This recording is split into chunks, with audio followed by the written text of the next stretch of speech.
Alors, euh, bonjour. Il nous reste un paragraphe qui concerne le mouvement des satellites autour de la Terre. Alors, la procédure, c'est exactement identique à celle suivie lors de l'étude des mouvements des planètes autour du Soleil. Donc, on commence toujours par l'application de la deuxième loi de Newton. Et en supposant que la trajectoire est déjà circulaire, c'est-à-dire, comme d'habitude, on ne va pas le démontrer.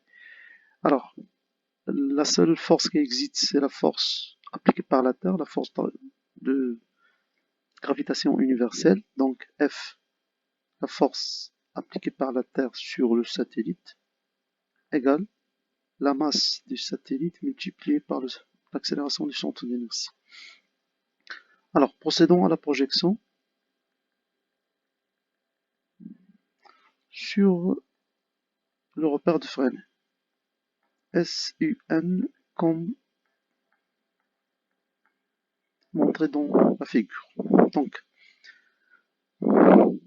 sur SU, l'axe tangentiel au mouvement. Alors, la projection de FF, elle est vers le centre de la trajectoire, donc la projection est nulle. Alors 0 égale m du satellite fois la projection de l'accélération sur la tangente, c'est at.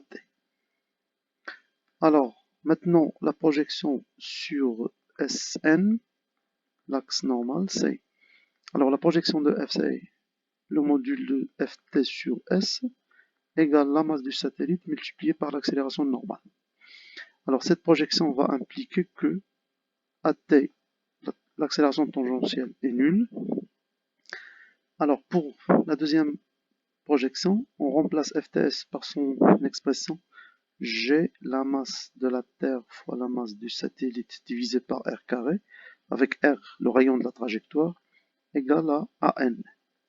Donc ms fois an par définition, c'est la vitesse au carré divisé par r. Donc dans cette relation, on peut simplifier par la masse du satellite, on va simplifier par un rayon. Alors, voilà ce qui reste. Donc, la première relation va impliquer que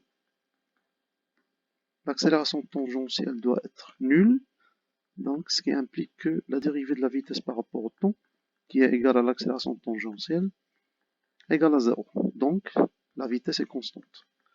Ce qui montre que le mouvement est circulaire uniforme.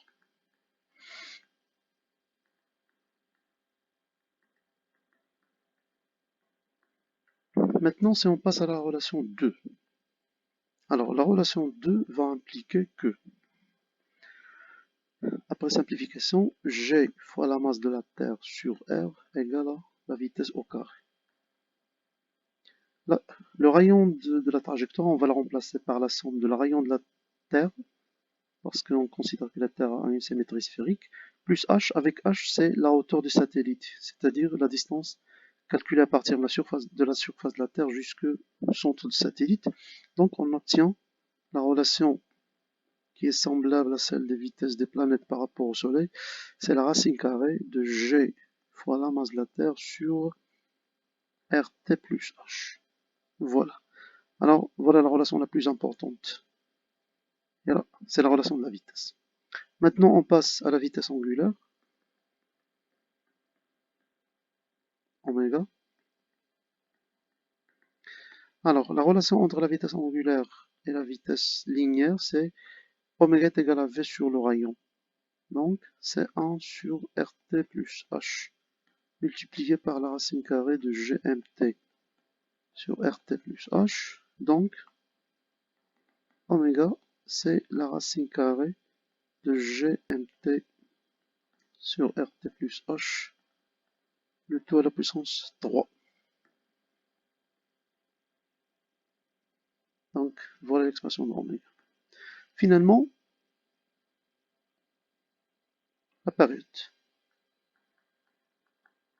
c'est-à-dire la durée nécessaire pour effectuer un seul tour complet. Alors, on sait que la vitesse angulaire, c'est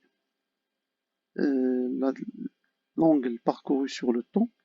Alors par définition, lorsque la durée c'est la période t, l'angle c'est exactement 2π, un tour complet. Donc t c'est tout simplement oméga, 2π sur oméga. Donc la période va être égale à 2π fois la racine carrée. Alors on doit inverser la racine carrée de oméga, donc rt plus h à la puissance 3, divisé par g fois m de la Terre. Alors voilà l'expression de la période du satellite, c'est-à-dire la durée nécessaire pour qu'un satellite effectue un tour complet. Donc, à partir de la période, on peut démontrer la troisième loi de Kepler en portant l'expression de la période au carré. Donc t carré égale à 4π carré rt plus h à la puissance 3 divisé par gmt. Ce qui fait que t carré divisé par rt plus h à la puissance 3 égale à 4π carré sur gmt. Alors là, on obtient une fraction qui est constante, mais comme on avait déjà remarqué à la première partie de la leçon, c'est que ici la question c'est pas que c'est une constante indépendante du temps, mais plutôt c'est une fraction qui est indépendante du satellite.